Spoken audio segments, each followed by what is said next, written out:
Bismillahirrahmanirrahim. Assalamualaikum warahmatullahi wabarakatuh.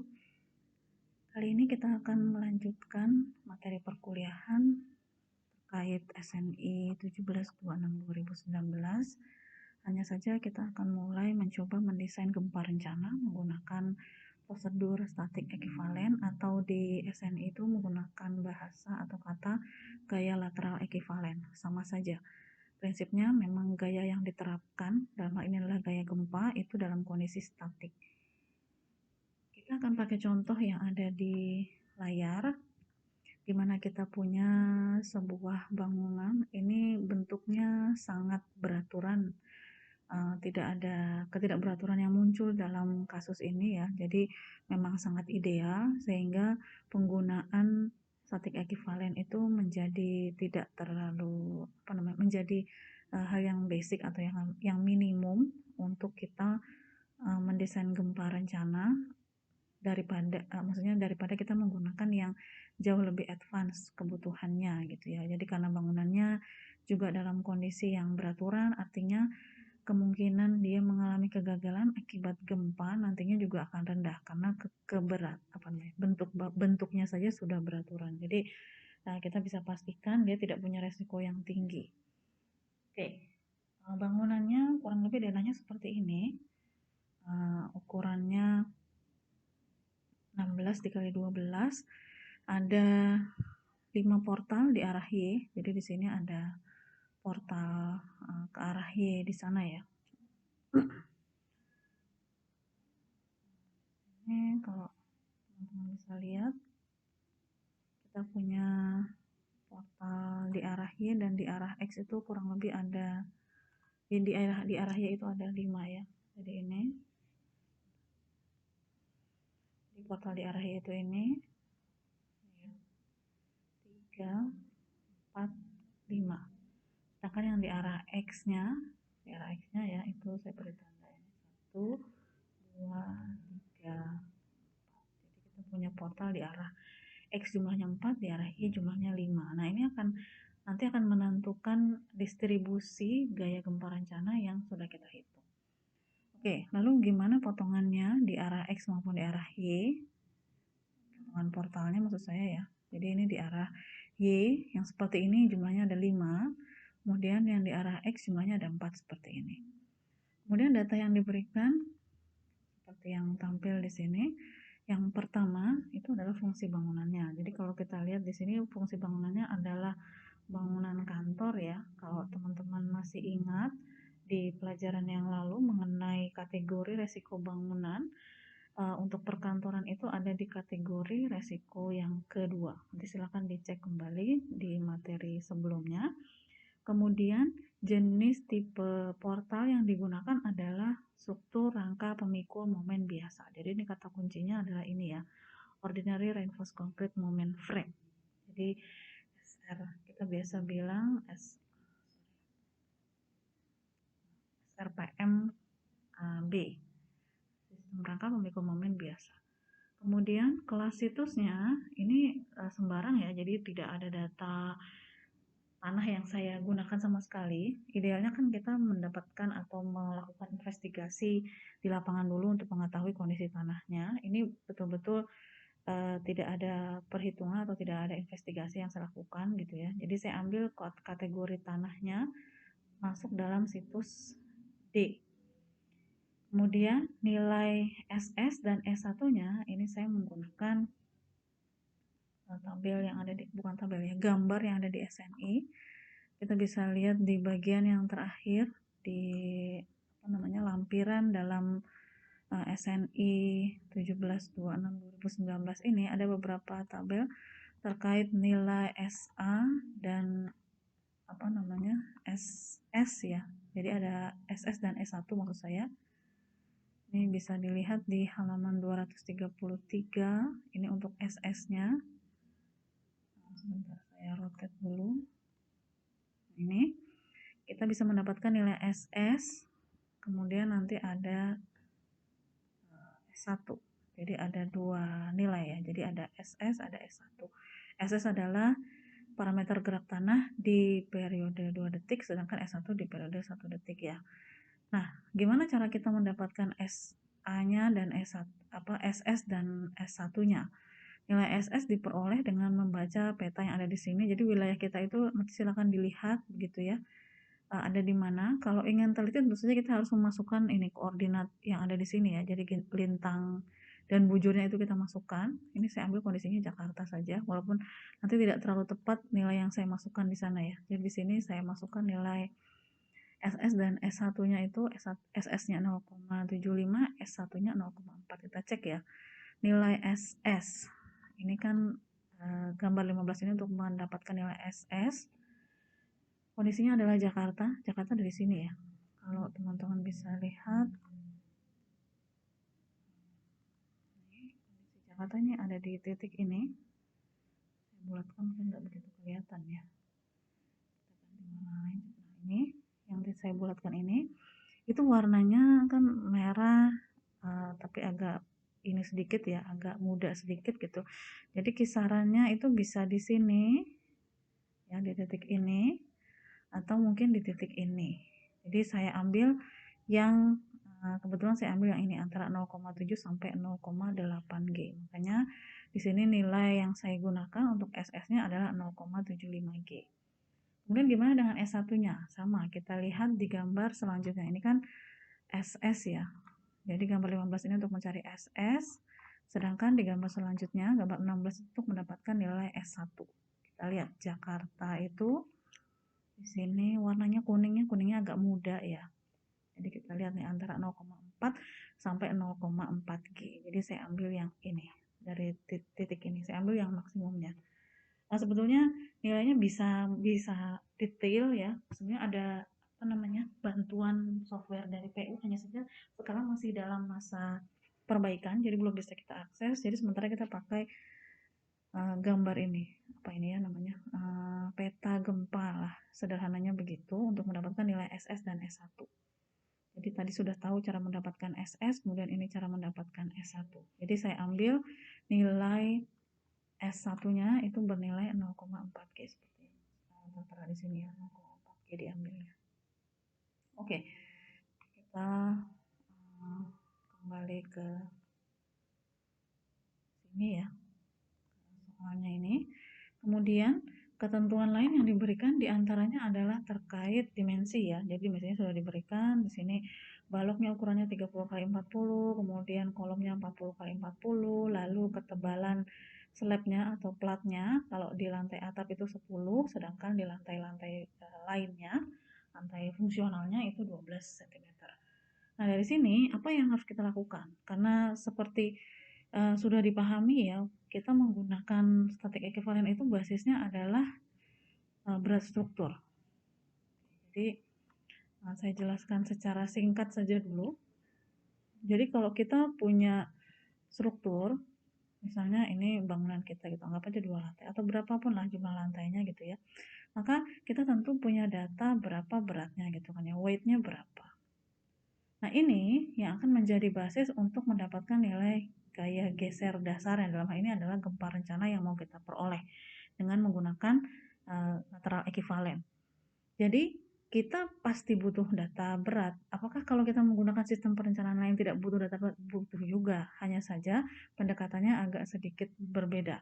Jadi data berat itu ya standar ya, pasti akan kita butuhkan. Karena kan prinsipnya mendapatkan gaya itu kan massa dikali dengan percepatan. Nah, yang berbeda dari dari statik ekivalen, A-nya ini statik ya. Jadi dia bukan independent of time gitu. Jadi nggak berbeda-beda. Kan tadi kita akan mendapatkan data SI itu kan parameter percepatan ya. Ada S1, ada SS. Nah, itu yang berbeda antara beberapa perencanaan kalau kita menggunakan statik ekivalen atau menggunakan analisis respon spektra atau menggunakan time history. A-nya itu yang beda-beda. Kalau menggunakan statik ekivalen ininya statik jadinya. Nilai A-nya itu menjadi statik. Oke, kemudian data berat ini diapain? Data berat ini kita hitung, itu akan jadi data perencanaan untuk mendapatkan besarnya gaya gempa rencana. Jadi nilainya V itu setara dengan gaya W. Tapi kan aneh ya kalau kita punya gaya geser atau gaya gempa rencana masa sama sih dengan beratnya struktur gitu. Kalau kita menggunakan statik ekivalen ya, ini kan jadi aneh. Masa besarnya berat struktur itu sama dengan gaya gempa yang direncanakan? Kan ini sangat tidak masuk akal gitu. Makanya di SNI untuk mendapatkan nilai gaya gempa rencana dikalikanlah sebuah koefisien namanya C. Nanti ada namanya CS ya.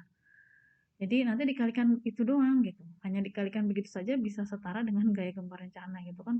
Sebenarnya terdengar agak kurang masuk akal gitu, tapi digunakan. Artinya disepakati oleh para ahli bahwa nilai ini adalah salah satu pendekatan untuk kita mendapatkan gaya gempa rencana kalau menggunakan gaya lateral ekivalen. Ini yang paling ini ya, yang paling bukan konvensional tapi yang paling dasar untuk kita mendapatkan gaya gempa rencana dibandingkan kalau tadi menggunakan prinsip-prinsip yang lain seperti respons spektra atau time history gitu ya. Jadi kenapa kok bisa begini? Kenapa kok berat itu sama dengan gaya gempa? Ya sebenarnya sederhananya begini, kalau kita punya sebuah struktur dengan berat tertentu, anggaplah beratnya 10 kg gitu ya.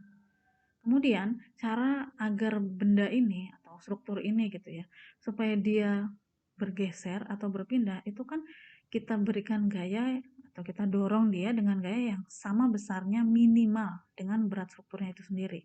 Maka dia akan berpindah begitu kan ya.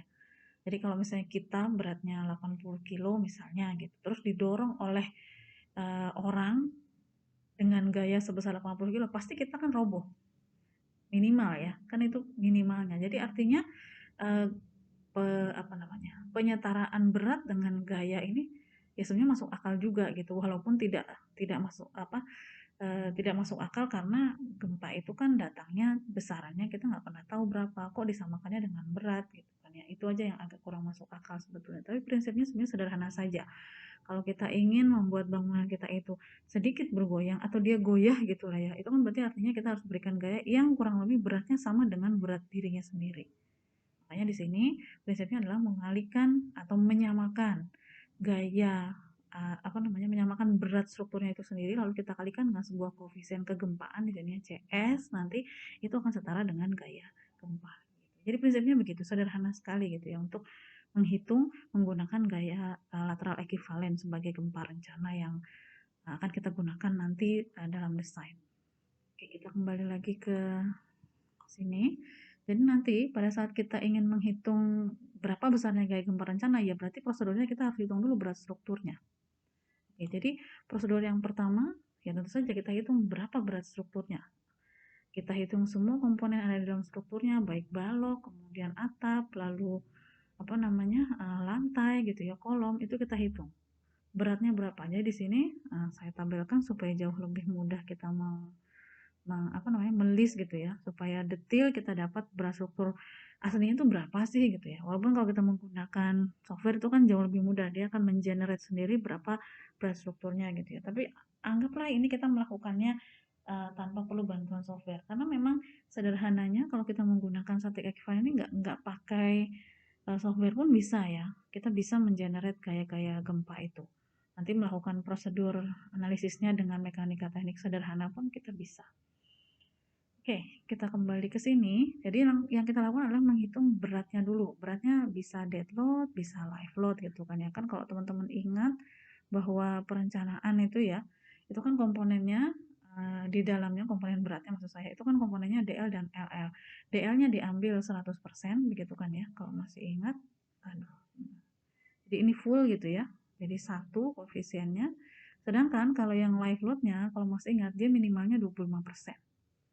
Itu untuk kondisi tertentu ya. Jadi ada diperbolehkan diambil live load-nya hanya 25% itu boleh. Tapi pada umumnya kita ambil ya 100%. Jadi 100% DL, 100% LL. Oke, jadi kita hitung beratnya, saya rasa bukan hal yang susah ya untuk teman-teman menghitung berat aja kan tinggal density atau berat jenis materialnya dikalikan dengan dimensi, maka kita bisa dapat total berat strukturnya. Jadi di sini ada total per lantai, ini kita hitungnya per lantai ya, kan nanti juga akan didistribusikannya kan per lantai. Oke, jadi di top floor atau di roofnya bisa beratnya sekian, kemudian di lantai-lantai tipikalnya itu beratnya sekian. Jadi kalau ditabelkan maka beratnya kurang lebih kayak gini.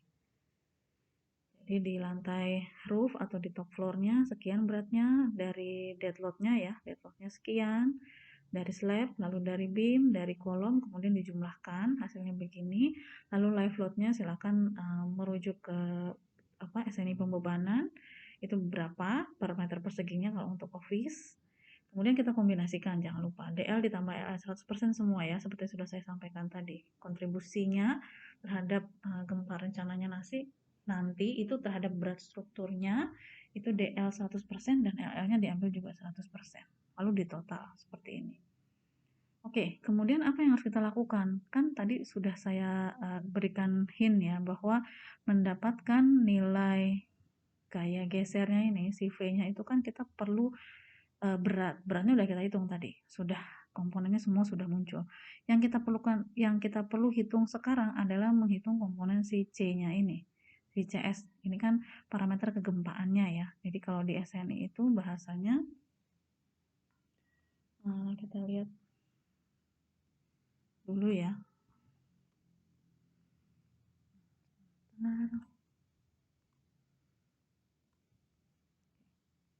Jadi untuk mendapatkan gaya gempa, nah ini distribusi gaya gempa.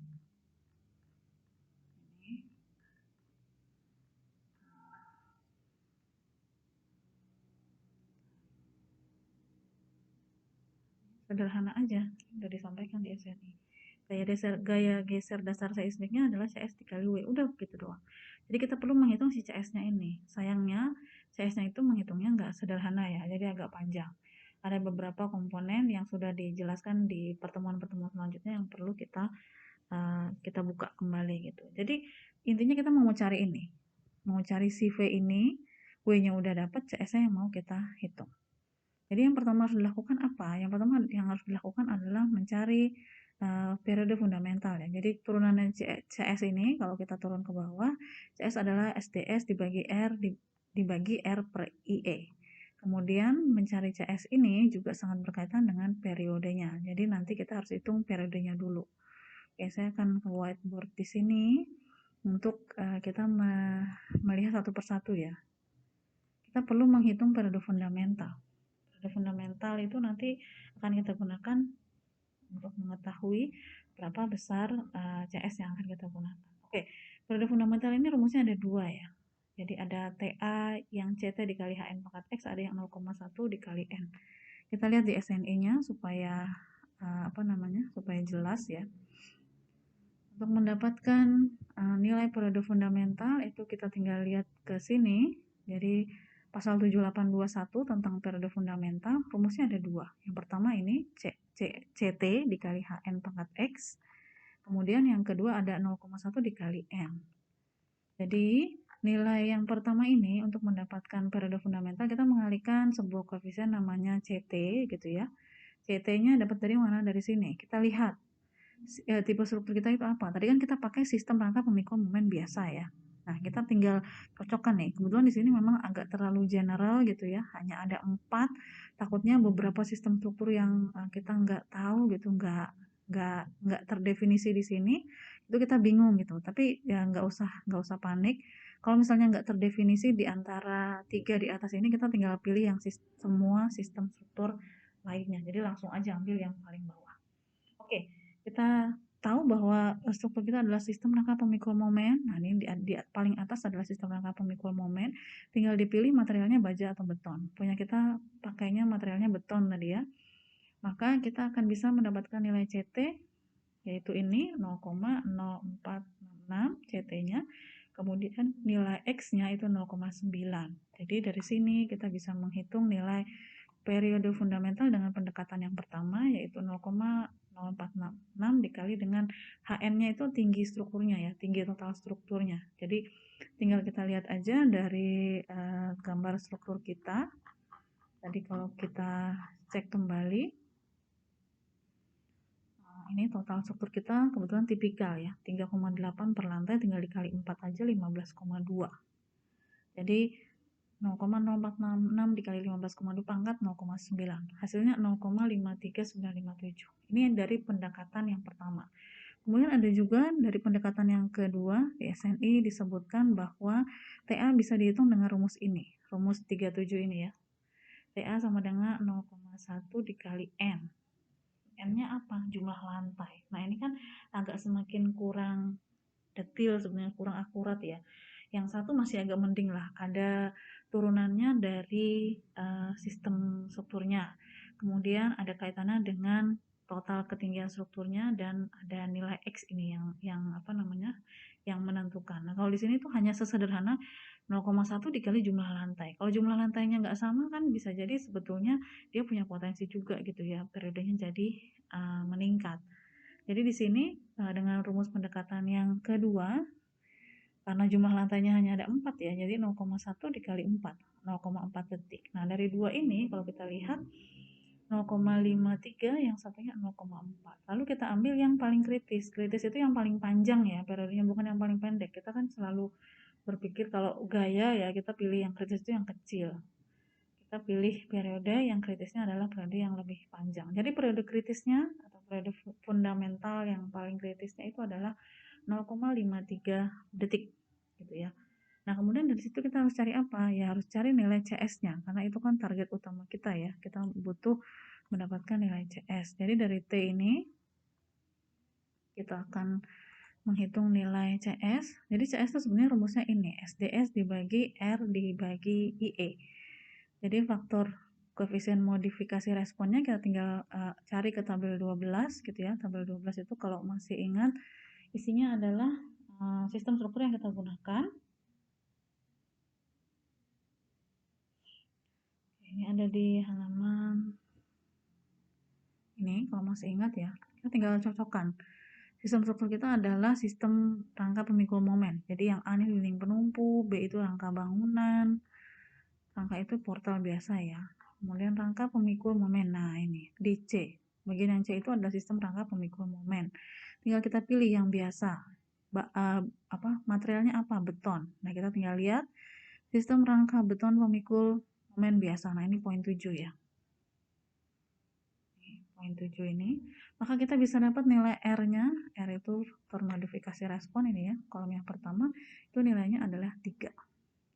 Jadi dari sini kita punya nilai ini ya, nilai R itu besarnya 3. Kemudian nilai I itu adalah faktor keutamaan ya, I ini faktor keutamaan karena bangunan kita itu kategori risikonya adalah kategori risiko 2, maka IE-nya itu nilainya hanya 1.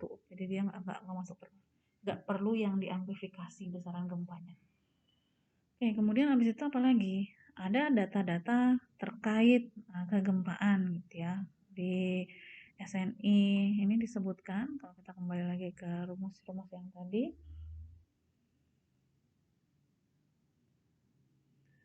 SDS dibagi R dibagi IE. Nah ini ada SDS, itu kan berarti tadi terkait dengan nilai-nilai yang sudah diberikan terkait lokasi tadi ya, ada SS, ada S1.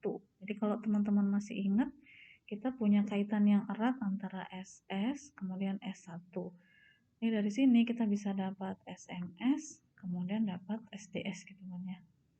Dari S1 kita bisa dapat SM1,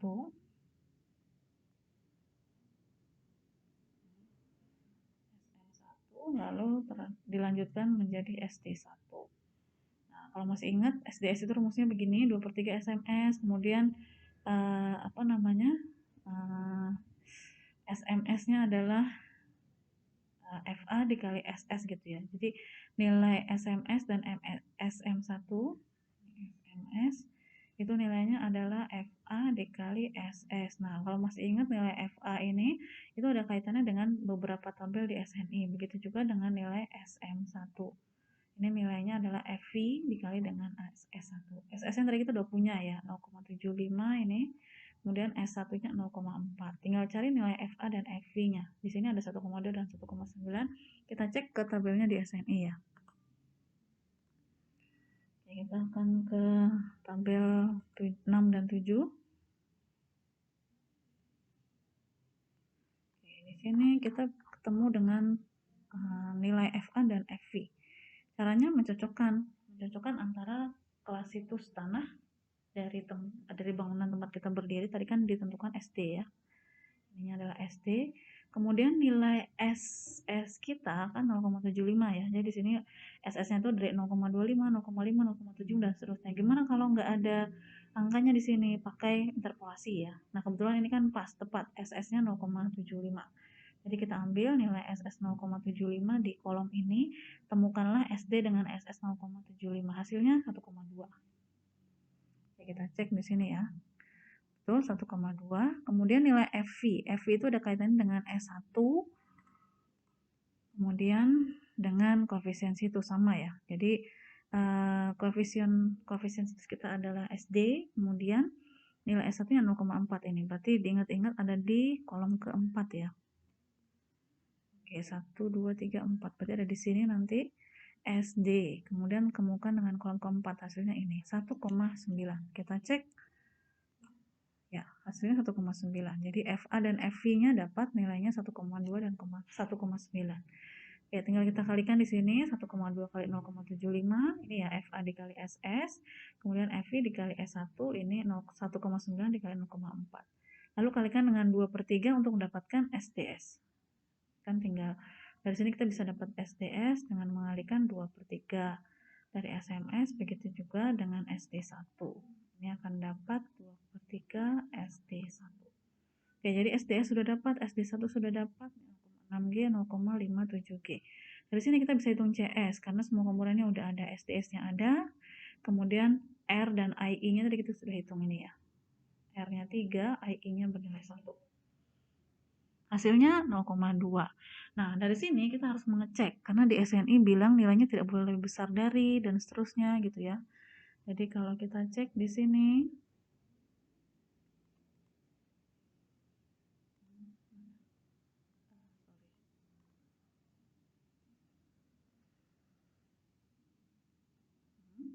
nilai CS di sini, nilai CS yang dihitung di persamaan 31 tadi ya, sudah kita dapat, itu tidak boleh melebihi ini kalau T-nya kurang dari TL atau yang persamaan 32 maksud saya ya. Jadi persamaan 32 kalau T-nya kurang dari TL, lalu T-nya lebih besar dari TL itu tidak boleh melebihi persamaan 33.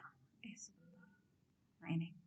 Jadi yang kita harus lakukan adalah mengecek T yang kita dapatkan tadi ya, periode fundamental kita itu lebih kecil atau lebih besar daripada periode panjangnya. Nah, gimana cara dapat si periode panjangnya ini? Sama, kita lihat di SNI bagian belakang. Jadi di lampiran belakang itu isinya kan gambar-gambar peta gempa ya. Di antaranya memuat nilai periode panjang. Nah, ini ada di halaman 238. Kita dulu sebentar. Ini cara mendapatkan periode panjang TL ya. TL-nya, lihat dari sini. Sama, tinggal cocokkan wilayah kita ada di mana. Tadi kan Jakarta ya, ada di sini. Hijau. Hijaunya hijau tua. Ini kebetulan agak lebih gampang. Hijau tua itu 20 detik periode panjangnya. Kita kembali ke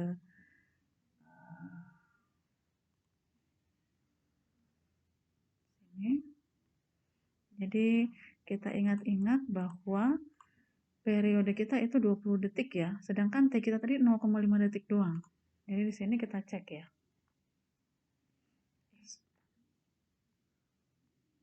Jadi periode yang kita dapat tadi 20 detik. Sedangkan periode kita yang tadi kita hitung itu kan ini ya 0,54 lah ya. 0,53957. Berarti kan T kita itu lebih kecil daripada TL. Nah, ini ya. T-nya lebih kecil daripada TL. Nah, apa yang SNI bilang kalau T-nya kurang dari TL? Kalau kurang dari TL berarti pakai persamaan 32. Ini kalimatnya begitu kan ya. Jadi CS sama dengan SD1 dibagi T dikali R per IE. Nah, ini CS sama dengan SD1 per ini. Tinggal kita masukkan nilai SD1 ada di sini tadi ya. 0,507G. Kemudian T-nya adalah periode fundamental kita. 0,539 tadi. Dikali R per IE hasilnya 0,313. Ini adalah CS-nya. Nah, tadi kan kalimatnya nggak boleh lebih dari ya. Jadi CS yang pertama kali kita hitung itu ini. Ini dari persamaan berapa ini? 31 ya. Jadi ini dari persamaan 31. Yang ini dari persamaan 32. Kalimatnya yang persamaan 31 ini nggak boleh lebih dari 32. Berarti artinya harus lebih kecil daripada 32. Persamaan 32. Benar nggak? 0,31 ya itu harus lebih kecil, tidak boleh lebih besar kan ya. 0,313 itu harus lebih kecil dari 0,313. Kebetulan sama persis ya, 31321 lebih kecil daripada 0,313. Jadi artinya nggak masalah. Kemudian ada hal lain juga yang harus kita cek. Jadi tadi sudah dicek, oke, nggak ada masalah karena dia nilainya masih lebih nggak lebih daripada si persamaan 32. Kemudian di kalimat selanjutnya CS juga tidak kurang dari, artinya harus lebih dari ya, lebih dari ini 0,0044 SDS dikali IE. Kita cek di sini 0,004 dikali SDS dikali IE hasilnya 0,0264. Nah, sekarang kita lihat di sini ya. Nilai nilai saya salah ini ya. 31-nya itu yang di atas ya. Yang ini mohon maaf. Ini kan nilai yang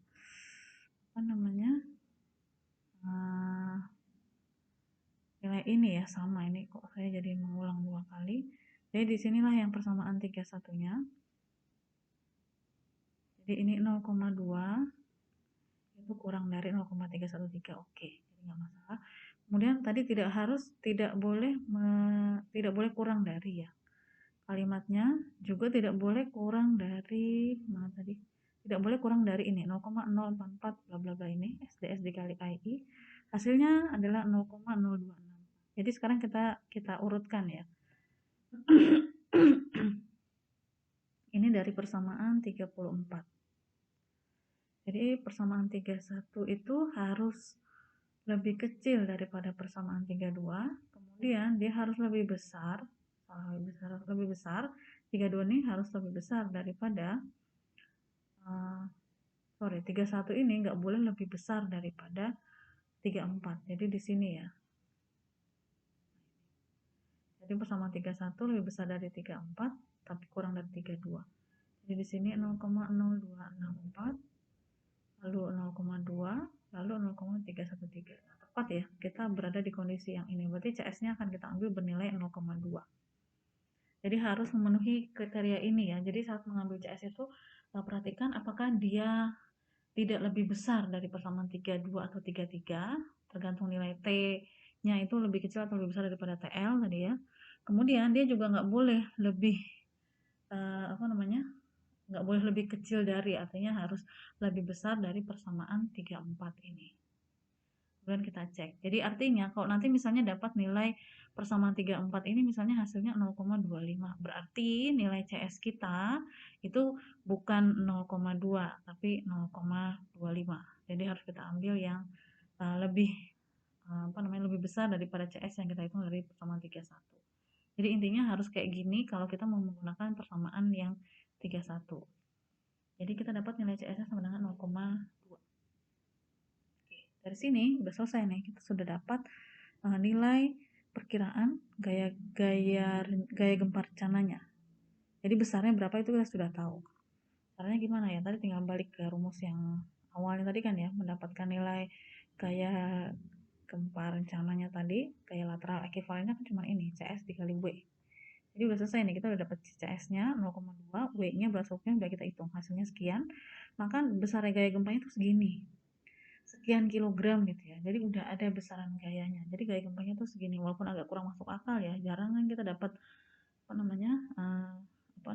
data gempa itu ada gempa datang dengan nilai sekian kilogram, itu kan jarang ya. Biasanya ya dalam skala besaran gitu. Tapi karena tujuannya adalah mencari gaya gempa rencana ya harus dalam satuan gaya. Di sini satuannya dalam kilogram udah benar gitu ya. Jadi nanti nilai ini akan kita bagi-bagi ke setiap portal. Tapi sebelum itu kita harus kita hitung dulu gitu ya. Karena distribusinya yang 139 itu jatuhnya di mana. Jadi kalau misalnya kita tadi punya waktu tadi kita 4 lantai ya, saya lupa. Ini kan kalau dilihat dari 3 dimensinya kan kayak gini. Tadi ada 4 atau 5 portal gitu, saya lupa ke arah ininya ya. Nah ini kan ada gaya ke sini tuh di arah mana? Di arah X kah? Apa di arah Y yang tembus bidang ini ya?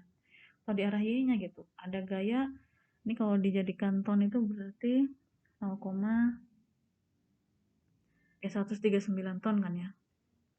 Terus 3 ini jatuhnya di mana gitu, di lantai 1, di lantai 2, lantai 3, atau lantai 4, atau lantai dasar gitu kan ya. Terus di arah mana? Di arah X apa di arah Y gitu. Jadi ini sebenarnya masih belum mewakili gitu. Dia datang atau dia diletakkan di lantai yang mana, lalu diletakkan di arah yang mana. Itu belum terlalu jelas sebetulnya. Maka kita harus membagi-bagi. Membagi-baginya kemana? Bagi-bagi ke setiap lantai dulu. Jadi prosedur yang kita lakukan selanjutnya adalah membagi gaya gempa yang barusan kita dapatkan ini ya, si 139.238,4 kg ini dibagi-bagi ke setiap lantai. Caranya gimana? Kita buat tabel seperti ini. Kita tulis dulu lantainya, mulai dari lantai 1, groundnya boleh kalau mulai tulis enggak juga nggak apa-apa ya. Catatannya kalau groundnya langsung perletakan ya atau fondasi. Kalau misalnya ada basement ya berarti ini lantainya masih ke bawahnya masih harus ada ya. Jadi kalau tidak ada lagi lantai ke bawahnya itu boleh kita abaikan. Jadi groundnya 0, kemudian lantai yang pertama tingginya 3,8 dan seterusnya tulis. Kemudian kita kumulatifkan, jadi tambahkan dari sini, taruh sini, tambah lagi ke sini, taruh sini, tambah lagi terus. Jadi totalnya kumulatifnya adalah 15,2 ini ya. Kemudian masanya, tadi kan kita sudah hitung massa per lantai ya, inilah fungsinya. Kita harus hitung berat total per lantai itu berapa, ini total per lantainya. Kemudian kita kalikan, karena distribusi gaya gempanya itu komposisinya seperti ini. Jadi di SNI juga sudah disampaikan cara menghitung besaran gaya gempa di tiap-tiap lantai. Nah ini gaya distribusinya ya, kayak distribusi vertikal gaya seismiknya ini mengikuti aturan ini. Wx H dibagi sigmanya. Jadi kita perlu hitung dulu Wx-nya ini, baru dibagi dengan sigma W dikali H, maka bisa dapat CV. Nanti kita bisa dapat F-nya ini. Jadi target mencari F-nya ini, ya kita hitung dulu W dikali H, kemudian dibagi dengan totalnya, kemudian nanti dikalikan dengan gaya geser dasarnya. Oke, jadi kita kembali ke sini. Kita hitung dulu Wx dikali Hx pangkat K. K itu apa? K itu terkait dengan periode fundamental untuk mendapatkan nilai K-nya. Jadi K-nya itu ada di SNI disebutkan nilai K-nya itu sangat bergantung kepada periode fundamental. Nah, ini kan udah ada ketentuannya ya. Jadi K-nya kalau kurang dari 0,5 detik ini itu K-nya 1. Kalau K-nya lebih dari 2,5 detik, K-nya 2. Kalau diantaranya gimana? Kalau diantaranya udah tinggal kita interpolasi aja ya. Jadi kalau kurang dari, ya betul ya, kalau misalnya kurang dari sama dengan itu 1, kalau lebih dari itu 2, maka kalau diantaranya itu maka tinggal kita interpolasi aja antara 1 dan 2. Kita perhatikan bahwa periode fundamental kita itu lebih dari setengah ya, jadi nggak tepat setengah. Tadi kan hasilnya 0,539 berapa gitu ya, hampir 0,54. Nah ini 0,539 artinya kita harus dapat nilai K dari hasil interpolasi antara nilai 1 dan 2. Jadi ini kita interpolasi antara nilai 1 dan 2 sehingga dapat nilai K-nya itu sekian, 1,01978. Oke, ini kita kalikan kolom massa ini, kalikan dengan tinggi kumulatif. Ini ya, Hx lalu dipangkatkan dengan K, kan nilai yang barusan kita dapat.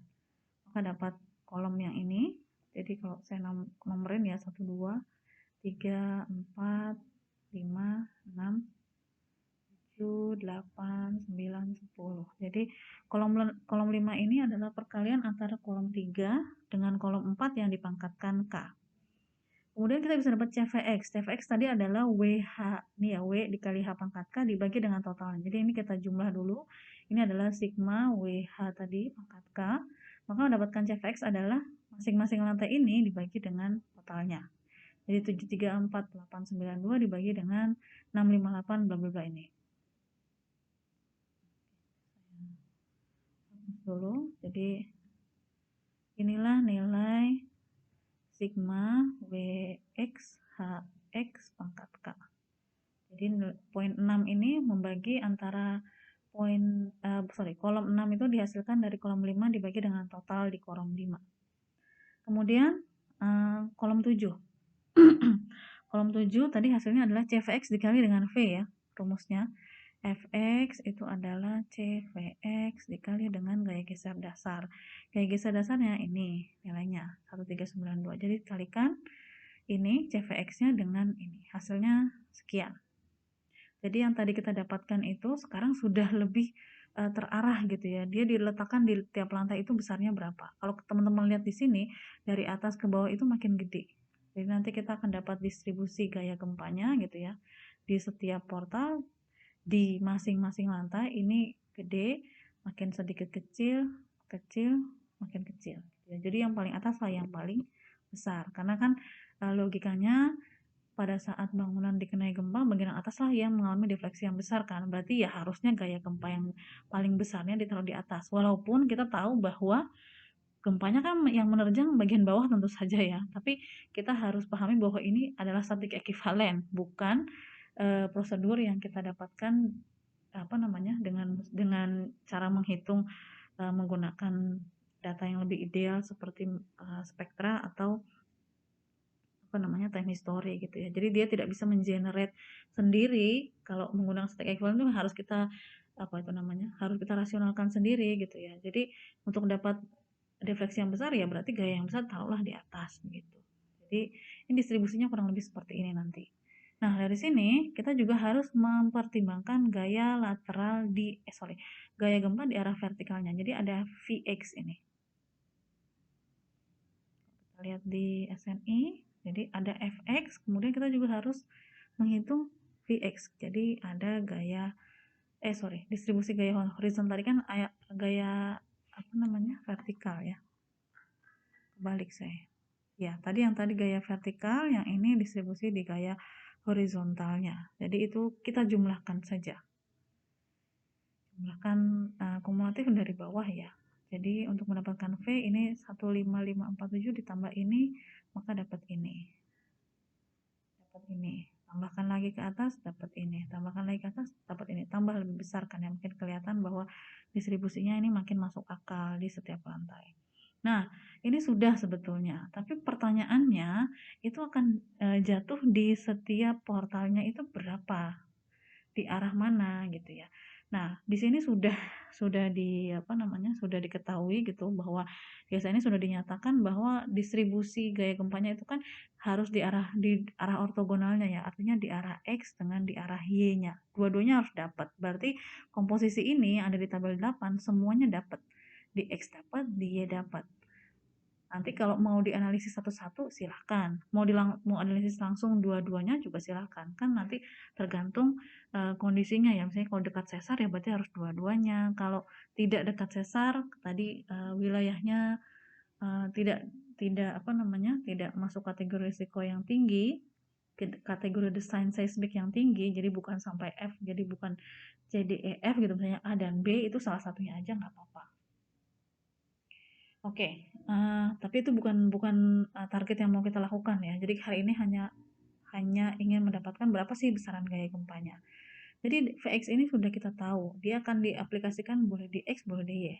Jadi kita akan bagi-bagi nih. Kalau misalnya akan kita aplikasikan di arah X. Tadi kita ingat bahwa arah X itu kita punya berapa portal? 4 ya. Di arah sumbu X, nah ini. Di arah sumbu X itu ada 4 buah portal. Yang silang-silang ini 1, 2, 3, 4. Artinya nanti akan dibagi 4. Jadi dari gaya yang kita dapat di tabel kolom 8 ini akan kita bagi 4. Jadilah segini. Lalu di arah sumbu Y karena ada 5 portal, maka gaya Vx yang ada di kolom 8 itu akan dibagi 5. Jadi akan jadilah seperti ini kalau nanti ingin dianalisis lebih jauh ya. Jadi ini kan hanya sampai gaya lateral ekivalennya. Nanti kalau mau dapat dia gaya dalamnya berapa ya ini nanti harus dianalisis lebih lanjut. Saya rasa teman-teman nggak ada masalah kalau menggunakan mekanika teknik biasa ya, nggak perlu pakai SAP, ini sebenarnya kan bisa kita lakukan. Oke, jadi distribusinya kayak gini. Kalau di arah sumbu Y ini agak lebih sedikit kecil gitu ya, karena kan jumlah portalnya lebih banyak. Jadi dapatnya di lantai 4 itu 36 atau di lantai roof ya. Tadi kita bilangnya roof, kemudian 3, 2, 1. 36, 28, 15, 6 ton. Sedangkan di sumbu X yang jumlah portalnya jauh lebih sedikit, itu dapat distribusinya, ya, dapat distribusinya jauh lebih besar tentu saja, karena pembaginya kan kecil ya. 45, 35, 19, 7. Jadi rasionalnya atau namanya distribusinya ini cukup masuk akal. Semakin ke atas itu semakin tinggi sehingga akan dihasilkan defleksi yang lebih besar di lantai puncaknya gitu ya. Baik di arah X maupun di arah Y.